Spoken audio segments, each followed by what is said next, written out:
हाँ जी, जय जिनेंद्र।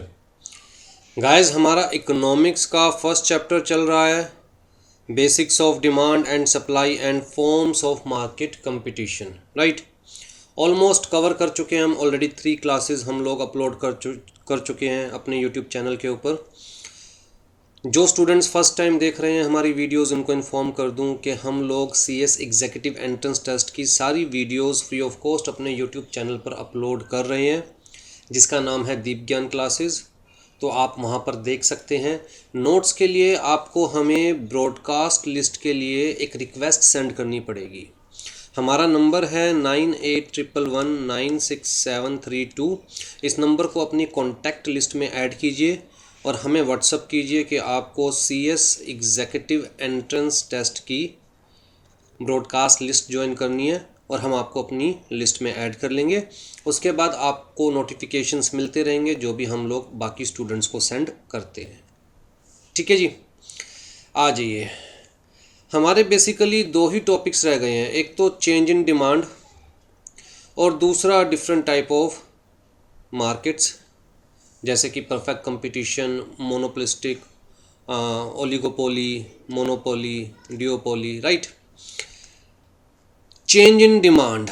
देखिए जी, डिमांड में चेंज 2 तरह से आ सकते हैं।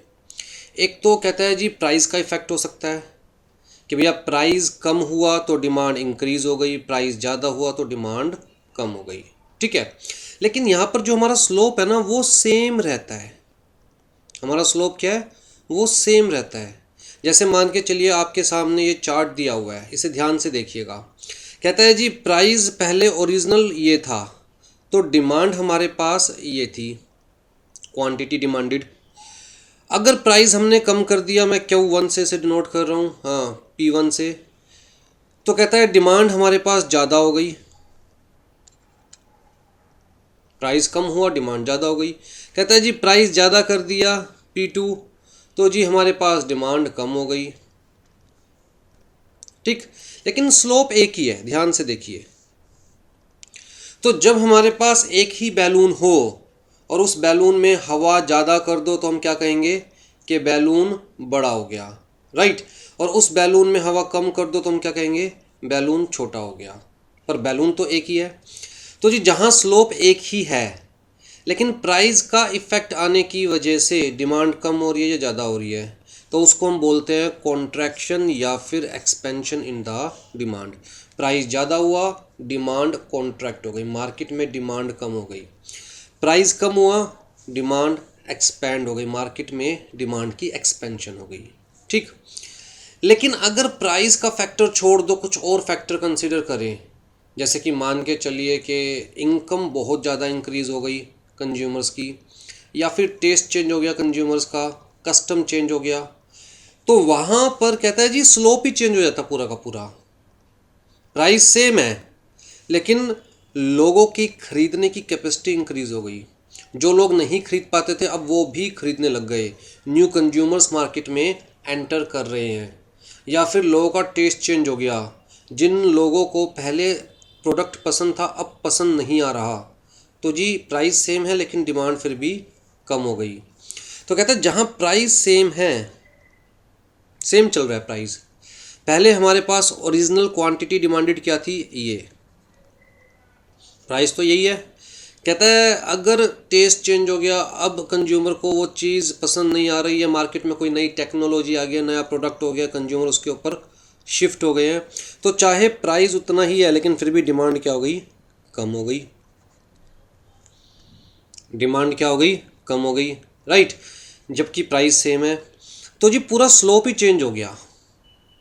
पहले हमारे पास स्लोप क्या था, कहता है ये ओरिजिनल स्लोप था, अब क्या हो गया, स्लोप ही चेंज हो गया। अगर मान के चलो मार्केट में न्यू कंज्यूमर्स आ गए, जो कंज्यूमर्स पहले परचेज नहीं कर पाते थे, उनके पास परचेजिंग पावर आ गई, उनकी इनकम इंक्रीज़ हो गई और डिमांड इंक्रीज़ हो गई सेम प्राइस पर, तो देखो ना स्लोप ही चेंज हो गया, नया स्लोप आ गया हमारे पास। राइट, तो जब हमारे पास एक से ज़्यादा बैलून हो जाए तो हम कहेंगे इंक्रीज़ या डिक्रीज़।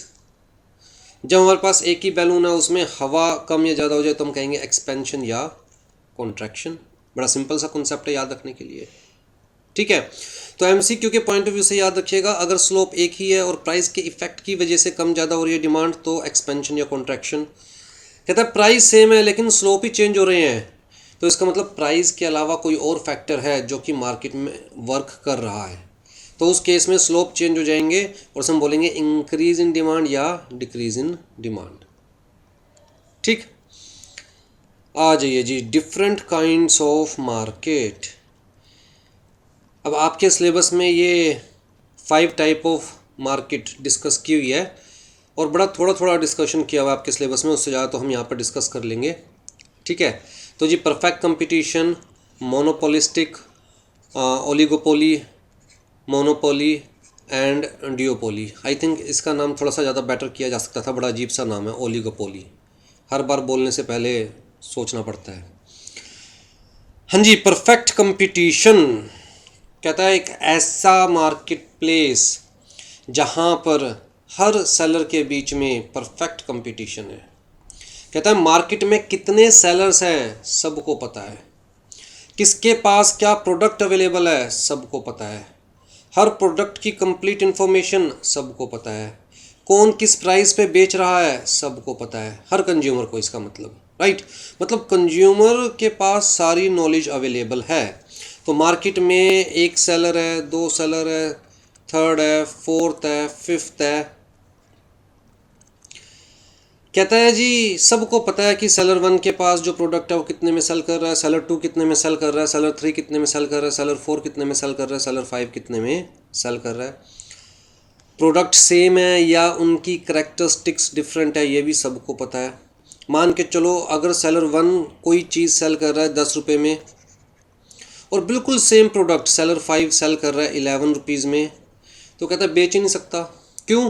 क्योंकि हर कंज्यूमर को पता है कि भैया सेलर 1 10 में सेल कर रहा है और हर कंज्यूमर इससे ही परचेज करेगा। जो कंज्यूमर बहुत दूर है वो भी इससे ही परचेज करेगा, क्योंकि परफेक्ट कंपटीशन में मान के चलते हैं जी और कोई फैक्टर मैटर ही नहीं करता।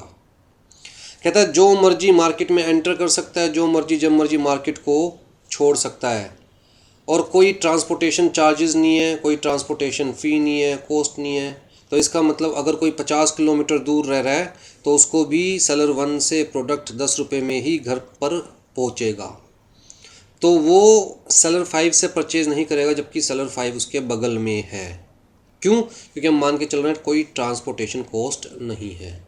ठीक है, तो एक ऐसी मार्केट जहां हर सेलर के बीच में परफेक्ट कंपटीशन है। कहता नंबर ऑफ सेलर्स अनलिमिटेड हो सकते हैं। हमने कहा जी किसी तरह से कोई एंट्री पर रिस्ट्रिक्शन नहीं है, किसी तरह से कोई एग्जिट पर रिस्ट्रिक्शन नहीं है। जो मर्जी जब मर्जी मार्केट के अंदर एंटर कर सकता है बेचने के लिए सामान को, जब मर्जी मार्केट को छोड़ सकता है। ठीक है, तो perfect competition implies no rivalry among the firms.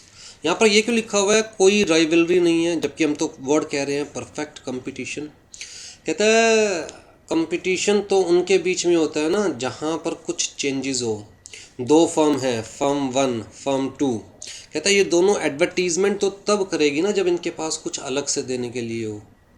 बड़ी सिंपल सी बात है, हम तो पहले ही मान के चल रहे हैं कि हर कंज्यूमर को दोनों फर्म्स के बारे में बिल्कुल सब कुछ पता है, तो एडवर्टीजमेंट करने का कोई सवाल ही पैदा नहीं होता, आपस में कंपटीशन करने का कोई सवाल ही पैदा नहीं होता। ये भी भैया अपनी दुकान पे चुपचाप बैठा रहेगा, ये भी अपनी दुकान पे चुपचाप बैठा रहेगा, और जिस कंज्यूमर को जिसके पास जाना होगा कंज्यूमर खुद इस चीज़ को चूज़ करेगा। तो कायदे से दोनों के बीच में कोई दुश्मनी नहीं, कोई राइवलरी नहीं।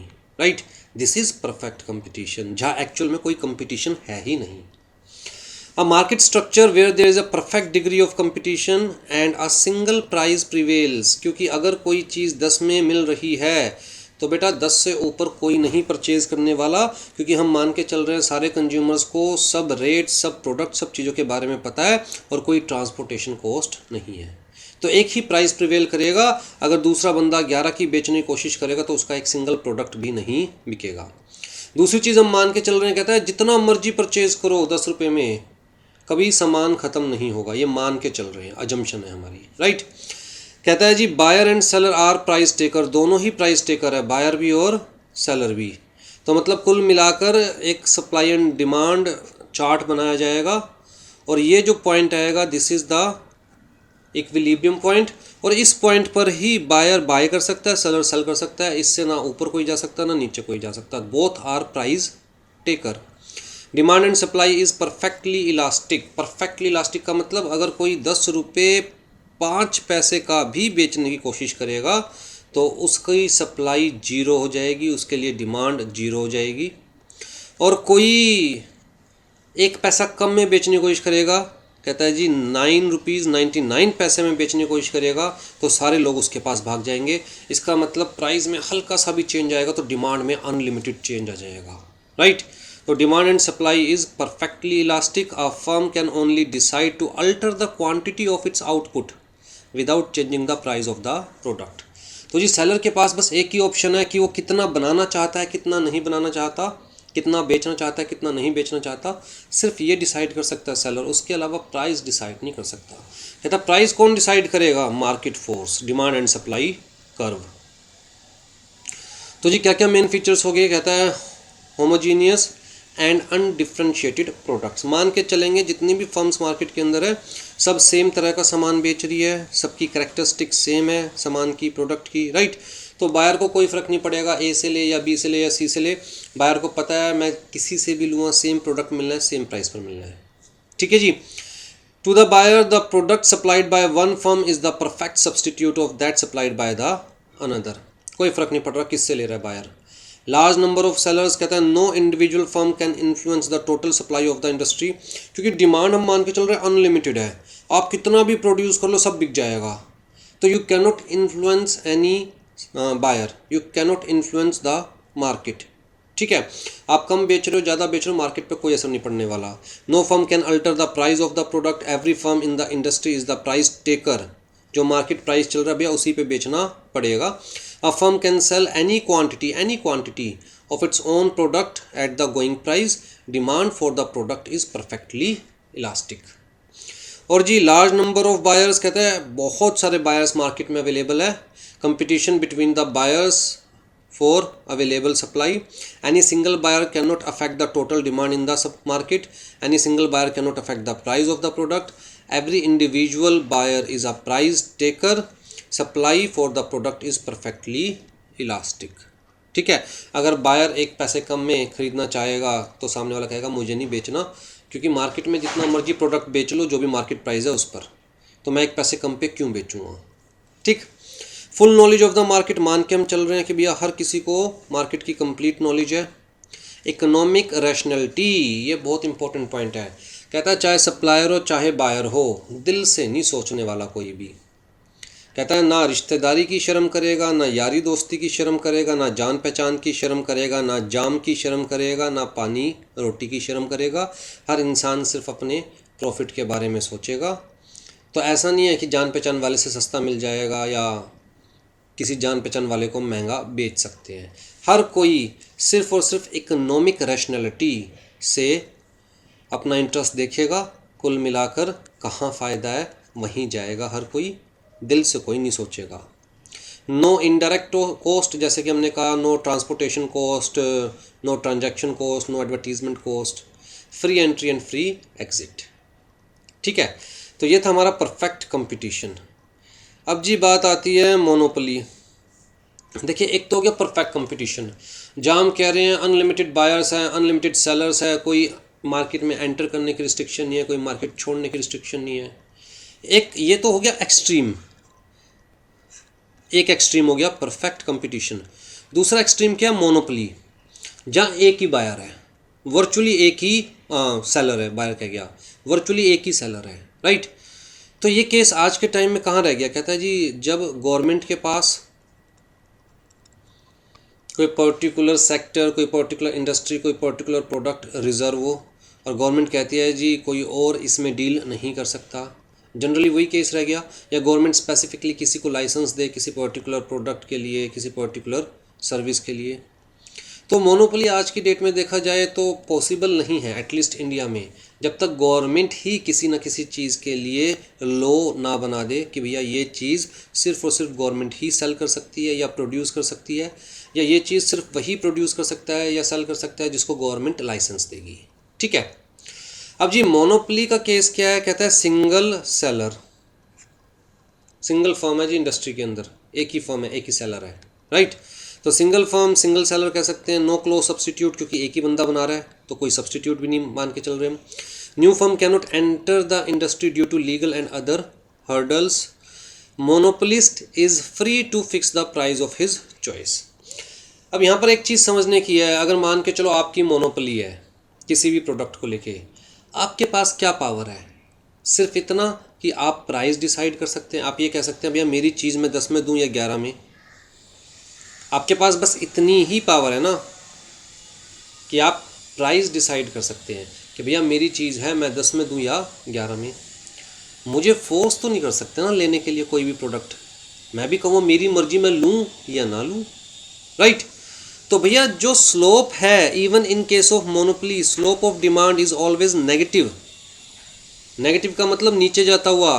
भैया अगर जो मोनोपोलिस्ट है वो प्राइस कम करेगा तो डिमांड ऑटोमेटिकली बढ़ जाएगी, क्योंकि जो लोग ज़्यादा प्राइस पर नहीं परचेज कर सकते, प्राइस कम हो जाएगा तो वो भी परचेज कर पाएंगे और ऑटोमेटिकली डिमांड बढ़ जाएगी, राइट। तो even in case of monopoly the slope of demand is negative. Force नहीं किया जा सकता किसी को कि लेना ही पड़ेगा, ठीक है जी। To increase the sale price shall be reduced to induce existing buyers to buy more. जब प्राइस कम होगा तो एग्जिस्टिंग बायर्स भी हो सकता है ज़्यादा परचेज करें और न्यू बायर्स भी मार्केट में एंटर कर जाएं परचेज करने के लिए, जिनकी पहले औकात नहीं थी परचेज करने की, हो सकता है उनके बजट में आ जाए product, right.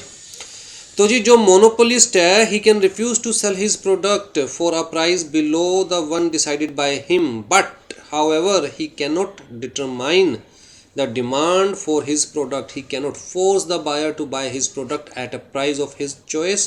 A buyer will buy it only if the price does not exceed its marginal utility to the buyer. Buyer को लगेगा यार इस चीज़ की 10 रुपये की यूटिलिटी है, तभी बायर उसे 10 में परचेज करेगा, अदरवाइज नहीं करेगा। मीन्स बायर फ्री है ये डिटरमाइन करने के लिए कि भैया परचेज करना है नहीं करना। तो कुल मिला के कहता है even in case of monopoly monopolist can not force the buyer to buy his product. तो कुल मिला के वो क्या कर सकता है सेल को इंक्रीज करने के लिए? डिमांड और प्राइस कम कर सकता है, ठीक है। आ जाओ जी मोनोपोलिस्टिक। मोनोपोलिस्टिक का मैं एक सिंपल सा एग्जांपल दूंगा, कोचिंग क्लासेस।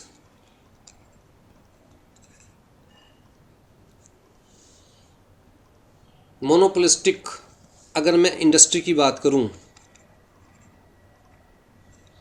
तो कोचिंग क्लासेस इंडस्ट्री जो है वो बेस्ट एग्जांपल है।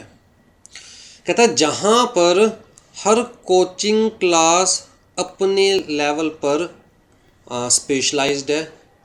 वो कहते हैं जी हम ऐसे पढ़ाते हैं, हम तो ये सर्विसेज देते हैं, हम तो स्टूडेंट का ऐसे ख्याल रखते हैं, हमारी तो ये फैसिलिटीज़ है, हमारी तो आर्ट ऑफ टीचिंग है। मतलब कुल मिला के उनको बताने के लिए, उनके पास बताने के लिए बहुत सारी सर्विसेज होती है, राइट। तो हर कोचिंग क्लास के अपने प्राइस होते हैं, अपनी सर्विसेज होती है, अपने उनके पॉजिटिव्स होते हैं, अपने नेगेटिव्स होते हैं उनके, राइट। तो है तो बहुत सारे कोचिंग क्लासेस, बट कहता है हर कोचिंग क्लास की कुछ ना कुछ अपनी स्पेशलाइजेशन है, कुछ ना कुछ अपनी एक्सपर्टाइज है, ठीक। कहीं पर कंपनी लॉ अच्छा पढ़ाया जाता है, कहीं पर टैक्स लॉ अच्छा पढ़ाया जाता है, कहीं पर मेरे जैसे लोग हैं जो सारे सब्जेक्ट्स खुद ही पढ़ाते हैं, ठीक है।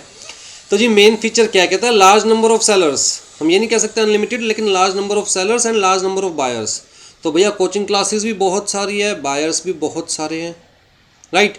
The demand and supply condition of these sellers are interdependent. कहता है demand and supply conditions of sellers are interdependent, एक दूसरे के ऊपर निर्भर करती है, ठीक। Demand curve for the product of individual seller is downward sloping. जैसे जैसे प्राइस कम करेगा कोई भी, उसके पास स्टूडेंट्स ज़्यादा आने शुरू हो जाएंगे। कोचिंग क्लासेस का एग्जांपल लेके चल रहे हैं ना हम। तो कुल मिला के यहाँ पर भी डिमांड कर्व जो है वो नेगेटिव ही होता है, डाउनवर्ड स्लोपिंग ही होता है, but demand is not perfectly elastic due to large number of buyers. कहता है डिमांड परफेक्टली इलास्टिक नहीं है। अब अगेन आपको मान के चलिए कि मुझसे ही पढ़ना है। अब यहाँ पर मुझसे ही पढ़ने वाला कंसेप्ट बढ़ा जाता है कि जी एक्स से ही पढ़ना है, वाई से ही पढ़ना है, अनुराग सर से ही पढ़ना है, तो चाहे प्राइस 100 200 500 रुपये ज़्यादा भी हो, कोई फ़र्क नहीं पड़ता यार, सेटिस्फैक्शन वही मिलेगी। तो परफेक्टली इलास्टिक नहीं होता।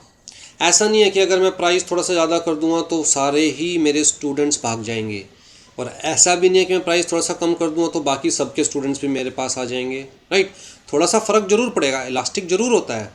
प्राइस कम होने की वजह से डेफिनेटली ज़्यादा स्टूडेंट्स परचेज़ करेंगे मेरी वीडियोस, प्राइस ज़्यादा होने की वजह से कम स्टूडेंट्स परचेज़ करेंगे। बट ऐसा नहीं है कि मैं अगर 1000 रुपये इंक्रीज़ कर दूँगा एक लेवल पर तो सारे स्टूडेंट्स ही छोड़ के भाग जाएंगे, right. Each seller produce a differentiated product, कहता है डिफरेंट प्रोडक्ट नहीं प्रोड्यूस कर रहा, पढ़ा तो सारे वही रहे हैं। अगर CS एग्जीक्यूटिव एंट्रेंस टेस्ट की बात करूं तो पढ़ा तो वही रहे हैं। अब जी दीप ज्ञान है, हम लोग हैं, हम लोग फ्री में पढ़ा रहे हैं। ये वाला जो पेड सेल कर रहा है CS एग्जीक्यूटिव एंट्रेंस टेस्ट की वीडियोस, कोई 6000 में भी सेल कर रहा है, कोई ऐसा भी है कल मैंने देखा जो 15,000 रुपये में सेल कर रहा है। अब 15,000 रुपये कॉस्ट रखी हुई है तो कुछ ना कुछ स्टूडेंट्स तो परचेज़ कर ही रहे होंगे जो उन्होंने कॉस्ट रखी हुई है 15,000 रुपये, राइट। तो कुछ ना यहाँ पर क्या होता है कि भैया हर सेलर एक डिफ्रेंशिएटेड प्रोडक्ट सेल करता है, और हर सेलर कहेगा भैया हमारी वीडियोस बेस्ट हैं, हमारे टीचर्स बेस्ट है, हमारी सर्विसेज बेस्ट है। मतलब है तो वही CS एग्जीक्यूटिव एंट्रेंस टेस्ट की कोचिंग, लेकिन वो कुछ ना कुछ डिफरेंस क्रिएट करने की कोशिश करेगा सेलर अपने प्रोडक्ट में और बाकियों के प्रोडक्ट में, right. Difference may be of the quality और may be of trademark, brand name, colour और पैकिंग, किसी भी फॉर्म में हो सकता है डिफरेंस, ठीक है। अब जैसे मास्क है, मास्क A भी सेल कर रहा है, मास्क B भी सेल कर रहा है, मास्क C भी सेल कर रहा है। A जो है वो प्लेन मास्क सेल कर रहा है, B ने नया कंसेप्ट इंट्रोड्यूस किया, भैया कलरफुल मास्क बना के सेल करने शुरू कर दिए। C ने एक और नया कंसेप्ट इंट्रोड्यूस किया, वह हाफ फेस वाले मास्क, मतलब प्रिंट, हाफ फेस का प्रिंट बनाकर मास्क सेल करने शुरू कर दिए। है तो मास्क ही, लेकिन वो कह सकता है यार मेरा अलग है, कुछ डिफरेंट है, ठीक है। Each seller is a monopolist, her seller कहेगा भैया मेरा प्रोडक्ट बिल्कुल अलग है, जो मैं दे रहा हूँ मार्केट में और कोई नहीं दे रहा है। हम भी बोलते हैं जो हम दे रहे हैं, जैसे हम कहते हैं भैया हम बिल्कुल फ्री क्लासेस दे रहे हैं मार्केट में और कोई नहीं दे रहा है, ठीक है। CS एग्जीक्यूटिव एंट्रेंस टेस्ट की बिल्कुल फ्री क्लासेस दे रहे हैं मार्केट में और कोई नहीं दे रहा है। तो हर सेलर अपना प्रोडक्ट बिल्कुल अलग से शो करता है।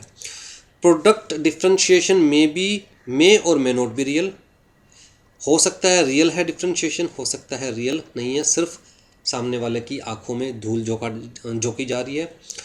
It helps firm to tell the buyers that combination of product quality and the price offered by it is better to the similar combination offered by its competing firm।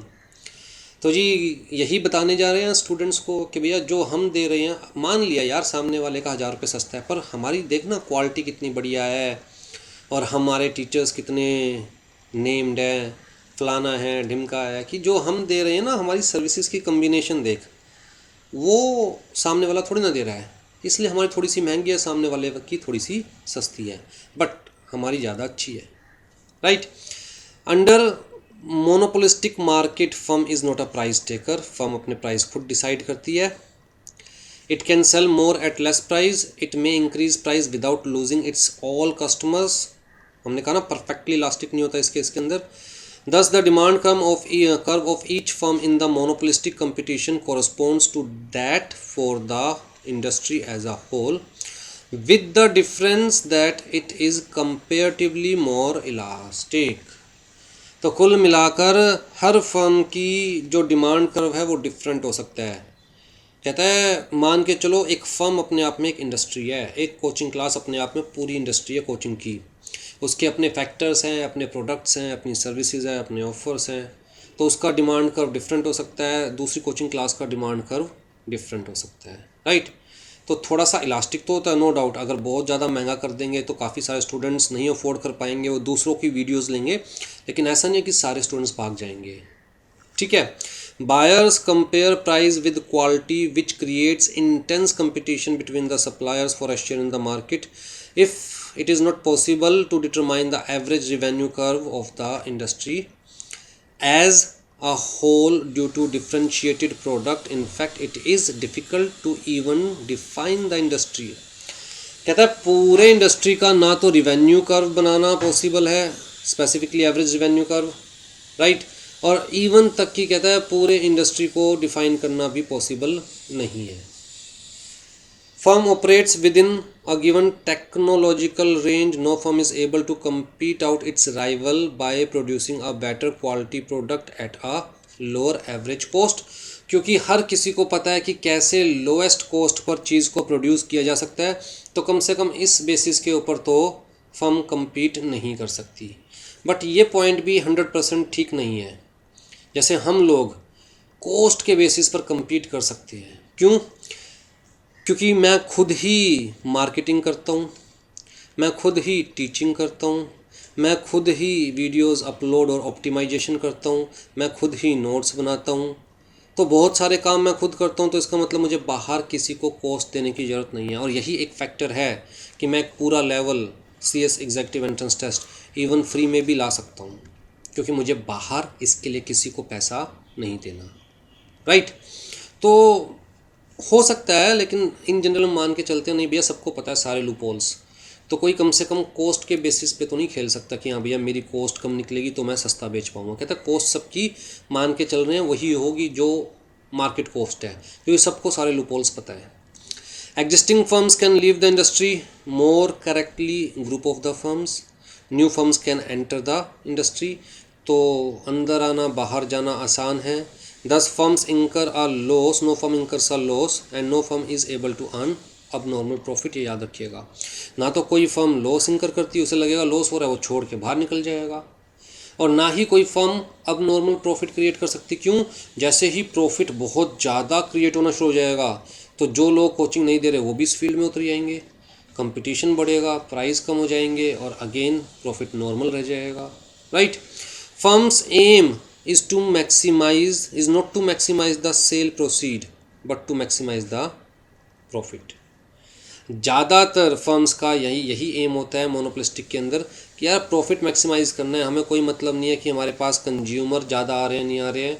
Cell maximize करना is not the main motive, profit maximization is the main motive, ठीक।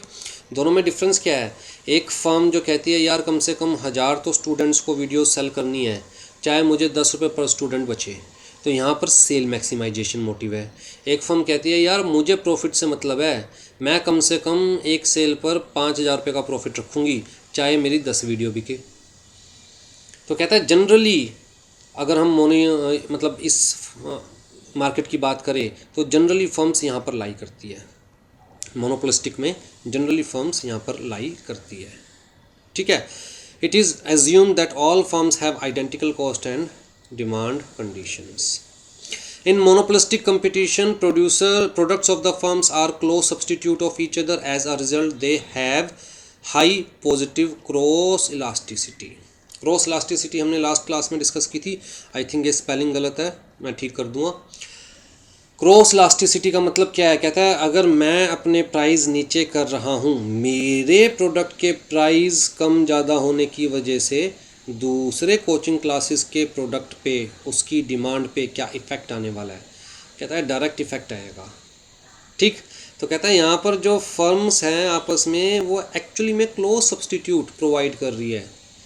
भाई मैं भी वही coaching provide कर रहा हूँ जो दूसरी फर्म प्रोवाइड कर रही है, राइट। अब स्टूडेंट कहता है कि यार अगर डिफरेंस बहुत ज़्यादा है, कोई वही चीज़ 15,000 रुपये में दे रहा है और कोई वही चीज़ 5,000 रुपये में दे रहा है, ये कह रहा है हम बेस्ट सर्विस दे रहे हैं। चलो जी, आप बेस्ट दे रहे हो तो आपको 100% मान ले।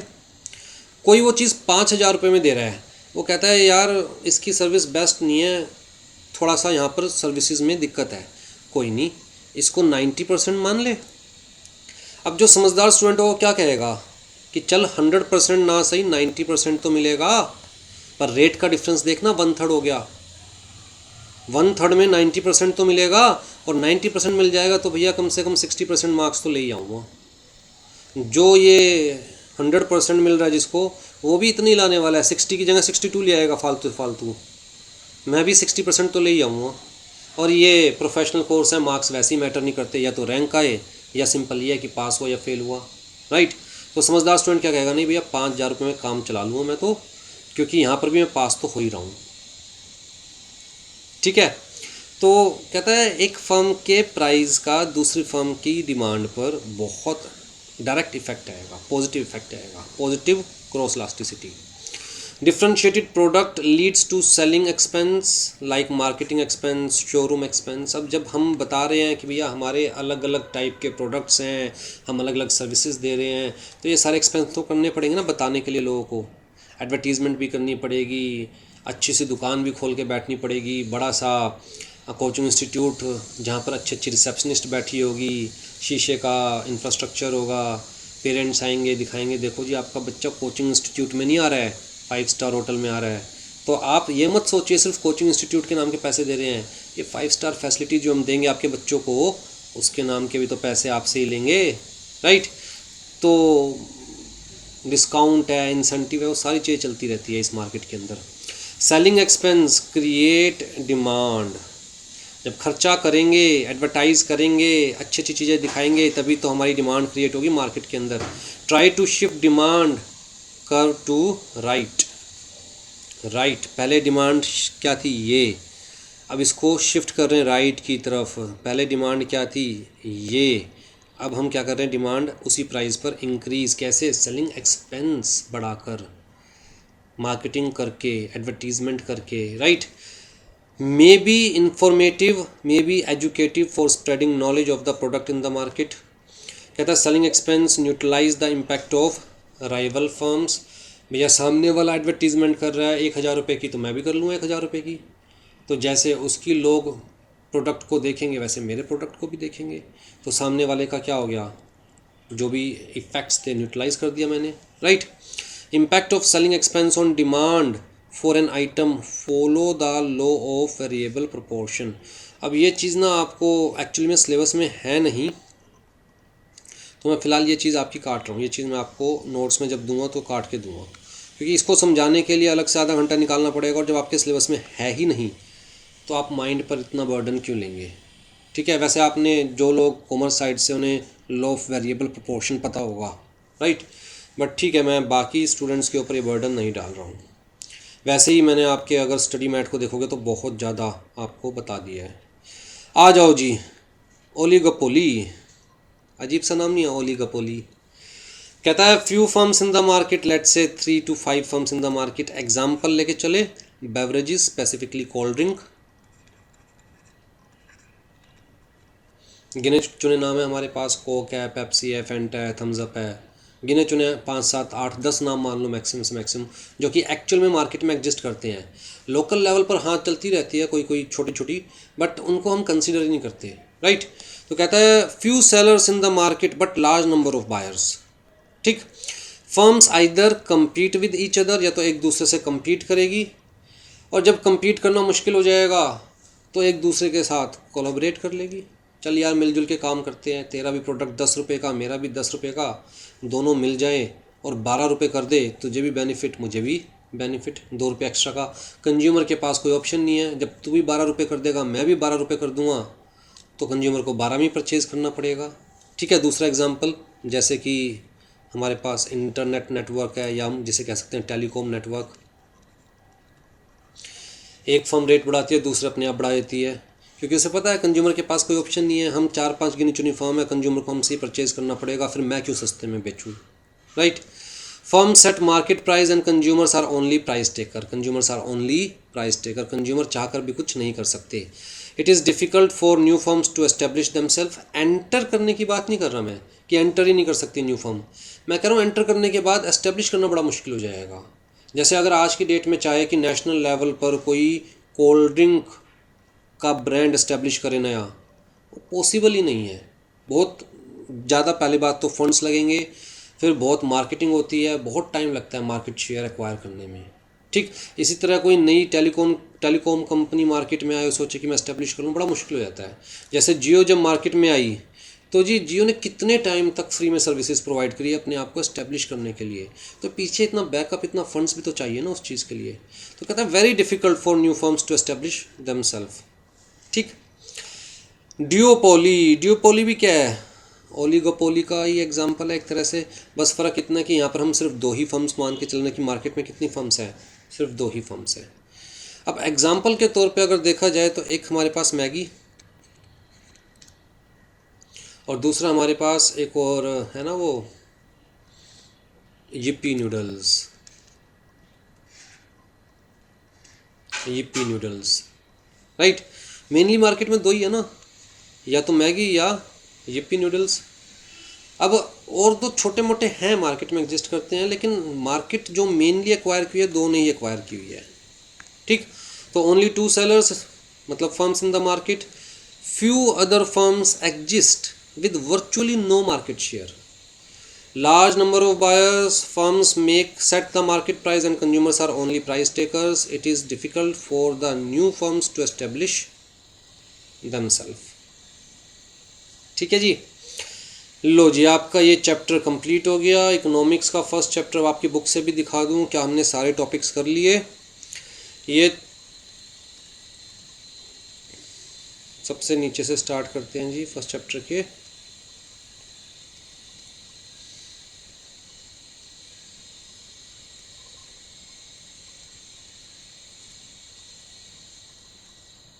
हाँ जी, इलास्टिसिटी ऑफ सप्लाई हम ऑलरेडी डिस्कस कर चुके हैं अपने लास्ट चैप्टर के लास्ट क्लास के अंदर। Type of elasticity of supply वही है, परफेक्टली इलास्टिक, कहता है जी relatively less elastic, relatively greater elastic, unitary elastic या फिर परफेक्टली इन इलास्टिक, यही 5 होते हैं। तो ये चीज़ें मैं आपको समझा चुका हूँ, ये भी चीज़ें मैं आपको लास्ट क्लास में समझा चुका हूँ, factors influencing the elasticity of supply. उसके अलावा जी मार्केट की बात करें तो आपकी बुक में थोड़ा थोड़ा दिया हुआ है, जिस तरह ये थोड़ा सा परफेक्ट कंपटीशन के बारे में दिया हुआ है, थोड़ा सा मोनोपोलिस्टिक, थोड़ा सा ओलिगोपोली के बारे में दिया हुआ है, थोड़ा सा मोनोपोली, थोड़ा सा डियोपोली, इससे ज़्यादा ही मैं आपको समझा चुका हूँ। फिर जी contraction, expansion of demand, increase decrease of demand, ये भी मैं आपको समझा चुका हूँ। उसके अलावा क्रॉस इलास्टिसिटी ऑफ डिमांड के बारे में इन्होंने भी सिंपल एक फॉर्मूला ही दिया हुआ और कुछ नहीं दिया हुआ, तो वो चीज़ मैं आपको बता चुका हूँ। Type of income elasticity of demand भी आपको पता ही है, इनकम इलास्टिसिटी ऑफ डिमांड हो गया हमारा। लो जी, आपका सारा चैप्टर हो गया, फर्स्ट चैप्टर थोरोली हो गया है। मतलब जो हम लोगों ने किया मुझे नहीं लगता कि उसके बाहर से पूछा जा सकता है फर्स्ट चैप्टर में से, ठीक है। अब हम लोग स्टार्ट करेंगे फर्स्ट चैप्टर के बाद मैं एक बार स्टार्ट करूँगा directly 8th chapter which is की गवर्नमेंट इंस्टीट्यूशंस, क्योंकि यहाँ पर ना बहुत सारी गवर्नमेंट इंस्टीट्यूशंस के बारे में बताया हुआ है, जैसे कि एनसीएलटी के बारे में बताया हुआ है, ये देखिए एनसीएलटी के बारे में बताया हुआ है, आईबीबीआई के बारे में बताया हुआ है, बहुत सारी गवर्नमेंट इंस्टीट्यूशंस के बारे में, बहुत सारी रेगुलेटरी अथॉरिटीज़ के बारे में बताया हुआ है, सेबी के बारे में, आरबीआई के बारे में, सबके बारे में इन्होंने बताया हुआ है। स्टॉक एक्सचेंज क्या होता है, फिर मिनिस्ट्री ऑफ कॉर्पोरेट अफेयर्स के बारे में बताया हुआ है, राइट। गवर्नमेंट की कुछ पॉलिसीज़ है, जैसे नीति आयोग के बारे में बताया हुआ है, सारथी के बारे में बताया हुआ है, साथ के बारे में बताया हुआ है। तो जी ये सब चीज़ें आप लोगों को समझ में आ जाएगी ना, इन अथॉरिटीज़ के बारे में आप लोगों को नॉलेज मिल जाएगी, तो बाकी चैप्टर समझने आसान हो जाएंगे और बाकी सब्जेक्ट्स समझने भी आसान हो जाएंगे, ठीक है। अभी तो शायद आपको पता ही ना हो कि सेबी क्या होती है, एमसे क्या होता है, नीति आयोग क्या है, आरबीआई का क्या फंक्शंस है क्या नहीं। आरबीआई के फंक्शंस तो हो सकते चलो आपको पता हो, लेकिन बाकी जो अथॉरिटीज़ हैं उनके बारे में शायद आपको ना पता हो। तो जब हम लोग ये चीज़ कर लेंगे तो थोड़ा सा आपको बाकी सब्जेक्ट्स में भी हेल्प मिलेगी और चीज़ों को समझने में भी हेल्प मिलेगी, ठीक। तो पहले हम 8 चैप्टर करेंगे, फिर दोबारा से सेकंड चैप्टर की तरफ मूव करेंगे। चलिए जी, टेक केयर।